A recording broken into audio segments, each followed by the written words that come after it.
You know, less than one family out of 7 in the Soviet Union owns an automobile. Most of the automobiles are driven by the bureaucrats.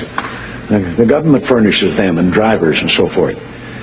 So an order went out one day to the police that anyone caught speeding, anyone, no matter who, gets a ticket.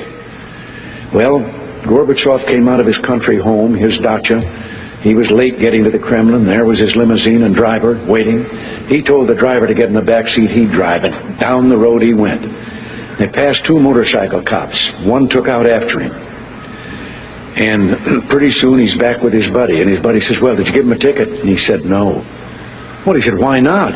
Oh, he said, too important.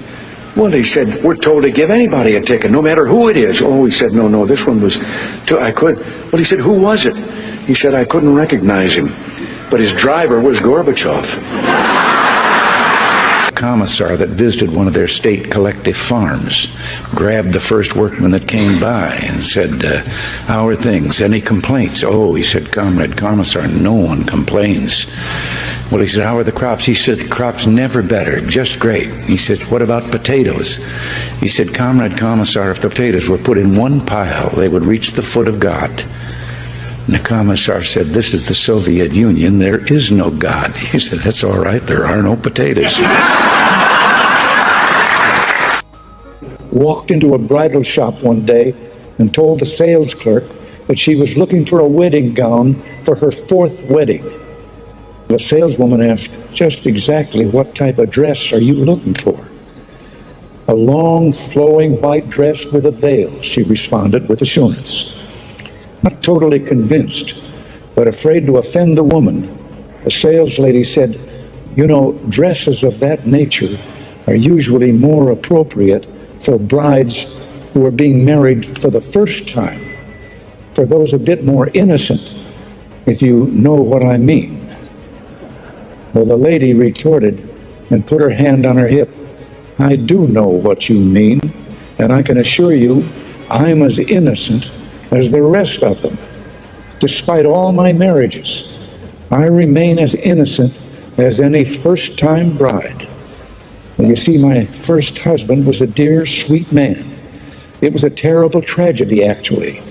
All the excitement of the wedding was simply too much for him, and he died as we checked into the hotel on our wedding night. I'm sorry to hear that, said the clerk, but what about the others?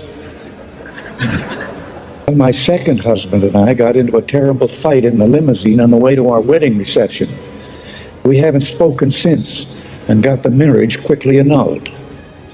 What about your 3rd husband? Asked the store clerk. Well, the woman replied, he was a Democrat. And every night for 4 years, he just sat on the edge of the bed and told me how good it was going to be.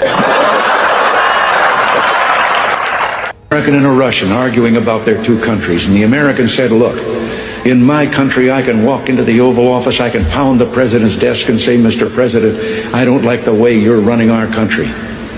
And the Russian said, I can do that. The American said, you can? He says, yes. I can go into the Kremlin to the General Secretary's office, pound his desk and say, Mr. General Secretary, I don't like the way President Reagan's running his country.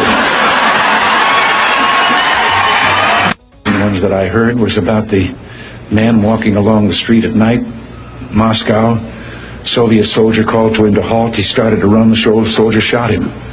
And another man said, why did you do that? Well, he said, curfew. Well, he said, it isn't curfew yet. He said, I know. He's a friend of mine. I know where he lives. He couldn't have made it.